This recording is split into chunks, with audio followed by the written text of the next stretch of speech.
안녕하세요. 오늘은 스타벅스 소비자 경험의 변화라는 주제를 가지고 서비스 기획에 대해 생각해 보는 시간을 가지겠습니다.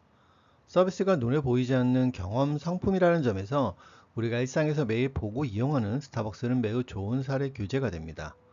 그래서 오늘 이 자리에서는 1999년부터 한국에 처음 들어와서 스타벅스가 현재까지 어떤 경험을 제공해주는 변화를 겪어왔는지 함께 정리해 보고자 합니다. 이를 통해 우리는 서비스 기획에서 좀 더 깊이 이해하게 될 것입니다. 많은 브랜드 중에서 왜 스타벅스일까요? 스타벅스는 우리 일상에 가장 가까이 있으면서도 경험을 판다는 점에서 서비스 기획의 본질을 잘 보여주고 있습니다. 또한 시대의 흐름과 경영 전략의 변화에 따라서 서비스의 모습이 뚜렷하게 변해왔기 때문에 그 과정을 분석하는 것만으로도 많은 것을 배울 수 있습니다. 오늘 스타벅스 사례에서 서비스 기획의 실마리를 찾아가는 시간이 되었으면 합니다. 한국 스타벅스의 역사를 크게 세 부분으로 나누어서 볼 수 있을 것 같습니다. 첫 번째는 1999년 2대 1호점을 내며 한국 시장에 처음 등장했을 때입니다.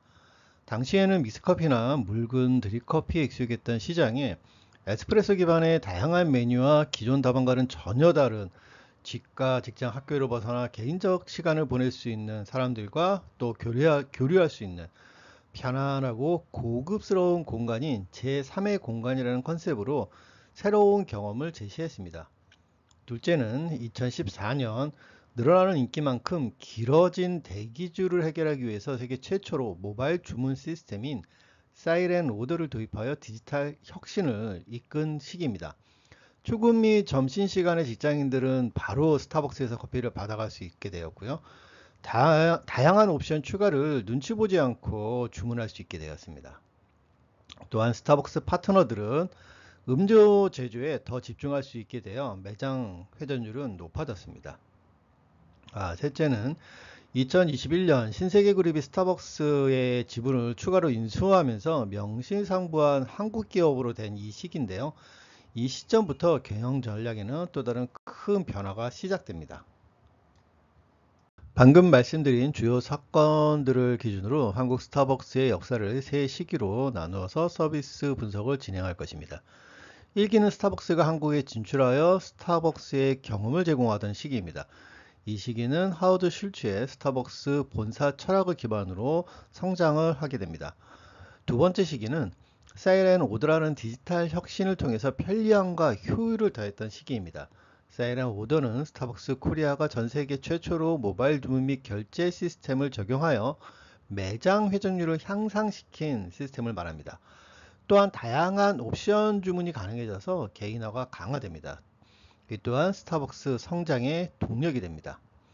그리고 3기는 신세계가 완전히 주인이 되어 효율성과 수익성을 중심으로 경영 전략을 펼치고 있는 현재의 시기입니다. 이 시기에 일부 매장에서는 진동벨과 키오스크를 도입하고 고객 호응이 좋은 굿즈 이벤트가 굉장히 잦아집니다. 또한 배달앱과 제휴를 통해서 딜리버리 서비스도 도입합니다. 구독 서비스인 버디패스도 출시하게 됩니다. 지금부터 각 시기별 특징을 다시 한번 좀 자세히 살펴보도록 하겠습니다. 1기 스타벅스는 커피가 아닌 경험을 판매한다는 철학이 명확했습니다. 사실 많은 분들은 스타벅스 커피가 세계 최고의 맛은 아니라는 점을 잘 알고 있습니다.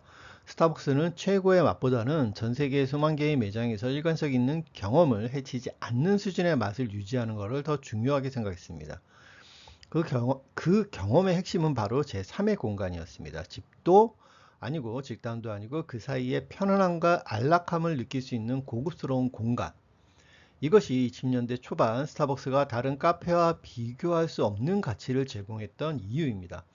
이러한 전략 덕분에 스타벅스는 2013년도까지 매장 수를 599개로 늘리며 빠르게 성장을 했습니다. 창업자 허드 술츠는 커피를 파는 것이 아니라 문화를 판다고 말했습니다. 1기 스타벅스의 모든 서비스 전략은 이 문장으로 요약됩니다. 주요 판매 상품은 커피가 아닌 공간 그 자체였습니다. 편안한 소파와 우드톤 인테리어, 그리고 당시로서는 획기적이었던 노트북용 콘센트와 무료 와이파이가 그 공간을 채웠습니다. 또한 바리스타가 고객의 닉네임을 직접 불러주는 콜 마이 네임 서비스는 단순히 커피 판매를 넘어 고객과 개인적인 관계를 맺으려는 스타벅스의 철학을 보여주는 상징적인 서비스였습니다. 하지만 스타벅스의 폭발적인 인기는 기다림이라는 새로운 문제를 낳았습니다. 특히 바쁜 한국의 직장인들에게 출근길과 점심시간의 긴 대기줄은 큰 고통이었습니다. 이 문제를 해결하기 위해 2014년 스타벅스 코리아는 전 세계 스타벅스 최초로 모바일 주문 및 결제 시스템인 사이렌 오더를 선보입니다. 사이렌 오더는 사용자 경험을 극적으로 바꾸었습니다. 더 이상 주문을 위해 줄을 설 필요가 없어졌고, 뒷사람 눈치를 보지 않고 샷 추가, 시럽 변경 등 나만의 음료를 마음껏 커스텀할 수 있게 되었습니다. 이기시기 스타벅스 서비스의 핵심 가치는 기다림 없는 편리함과 디지털을 통한 개인화였습니다. 이러한 변화는 고객뿐 아니라 스타벅스 코리아에도 엄청난 이점을 가져다 주었습니다. 직원인 파트너들은 주문과 계산 업무 대신 음료 제조에 집중하여 매장 회전율을 높였고, 사이렌 오더를 통해 축적된 데이터는 비즈니스에 유용하게 활용되었습니다. 특히 선불 충전금 규모가 커지면서 스타벅스는 막대한 운영 이익을 확보하게 됩니다. 하지만 이 시기부터 중요한 전략적 변화가 나타나게 됩니다. 테이크아웃 비중이 늘면서 스타벅스는 공간 경험을 파는 곳에서 점차 커피 자체를 파는 곳으로 무게중심이 이동하기 시작합니다. 그 결과 스타벅스는 저가 커피와 스페셜티 커피 사이에서 맛으로 비교당하는 대상이 되기도 했습니다. 그럼에도 불구하고 사이렌 오더의 성공을 바탕으로 2020년에는 매출이 2조 원에 육박하는 독보적인 브랜드로 매김하게 됩니다. 추가로 스타벅스의 초기 철학은 조금 변질되기 시작했던 시기로 보여집니다. 그리고 2021년 7월 이마트가 지분을 추가 인수하며 스타벅스 코리아는 신세계 그룹의 완전한 자회사가 됩니다. 이는 한국 스타벅스의 정체성을 바꾸는 매우 중요한 변화였습니다. 이후 스타벅스에는 몇 가지 눈에 띄는 변화가 나타나게 됩니다. 글로벌 정책이었던 콜 마이 네임 대신 대형 매장을 중심으로 해서 진동벨이 도입되기도 했고, 배달의 민족이나 쿠팡이츠 같이 배달앱과 제휴를 맺었습니다. 또한 이전보다 훨씬 더 빈번하게 굿즈 프로모션을 진행하기 시작했습니다. 이러한 한국에서의 스타벅스 서비스 변화는 이제 글로벌 스타벅스 서비스 아이덴티티상 한국 내 스타벅스로 존재하는 것이 아니라 신세계 그룹의 아이덴티티의 연장선에서 SCK 컴퍼니로서 스타벅스를 의미하는 것이었습니다. 3기 한국 스타벅스의 핵심 전략은 한마디로 효율성과 수익성 극대화라고 할 수 있습니다. 앞서 말씀드린 변화들은 모두 이 방향을 가리키고 있습니다. 콜 마이 네임 철학 후퇴, 공간 경험과 어울리지 않는 배달 서비스 도입, 그리고 커피나 문화보다는 굿즈가 중심이 되는 듯한 프로모션, 이는 모두 초기 스타벅스 철학과 거리가 있는 것들이었습니다. 이 때문에 일부 올해 팬들 사이에서는 스타벅스만의 감성이 사라졌다라는 아쉬운 목소리가 나오기도 했습니다.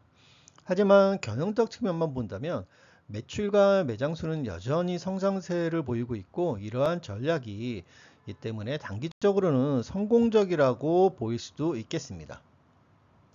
지금까지 1기부터 3기까지 내용을 정리해 보도록 하겠습니다. 보시는 표와 같이 한국 스타벅스의 서비스는 3단계를 거쳐서 변해왔다고 정리할 수 있는데요. 1기에는 제3의 공간이라는 독보적인 경험을 판매했습니다. 2기에는 사이렌 오더를 통해서 디지털 편리함 이라는 새로운 경험을 더했고요. 이 결과 주문 대기 시간은 줄어들고 회전율은 증가했습니다. 이는 스타벅스 공간을 경험하는 고객의 증가보다는 테이크아웃 커피 고객의 증가로 인한 1기 스타벅스 공간 경험의 희석이 시작되었다고 의미할 수도 있을 것 같습니다. 그리고 3기인 현재는 효율성과 수익성 극대화하는 방향으로 서비스를 재편하고 있습니다. 이 시기는 판매의 효율성을 높일 수 있는 다양한 정책이 진행이 됩니다. 그 결과 상당 부분 스타벅스 문화라고 느껴졌던 것들이 훼손되었다고 느끼는 고객도 발생을 하게 됩니다. 물론 매출은 더욱 상승합니다.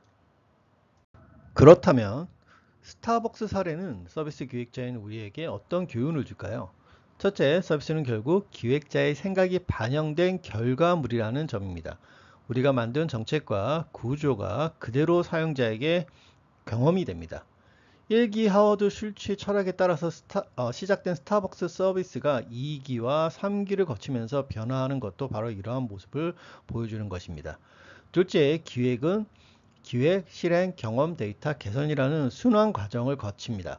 이때 기획자는 자신도 모르게 자신의 처음 기획이 맞았다는 것을 증명해주는 데이터만 보려하는 함정에 빠지기 쉽습니다. 서비스는 필연적으로 시간이 지나면서 변하기 시작합니다. 그것은 시장과 고객의 니즈가 변했기 때문일 수도 있지만 기획자 스스로 자신의 생각을 강화했기 때문일 수도 있습니다. 그래서 기획자에게 가장 중요한 역량은 바로 메타인지, 즉 자기 자신을 객관적으로 바라보는 능력인 것입니다.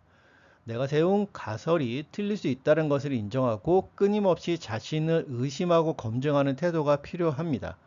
이런 습관이야말로 정답이 없는 서비스 기획의 세계에서 우리를 기획자로 성장시키는 가장 강력한 무기가 될 것입니다.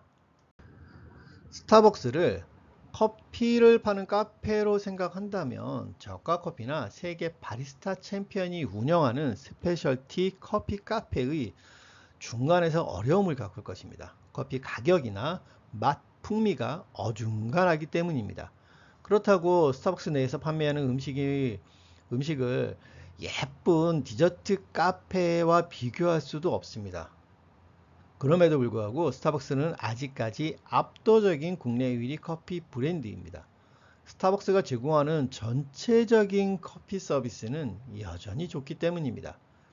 유형 상품인 커피, 샌드위치, 케이크만 놓고 본다면 스타벅스는 각각 국내 최고가 아닙니다. 하지만 스타벅스가 제공하는 커피를 중심으로 한 공간 서비스는 아직 경쟁력이 있다는 점이 바로 1위인 이유입니다. 지금까지 영상 봐주셔서 감사하고요. 좋은 하루 되세요. 다음에 또 뵙겠습니다.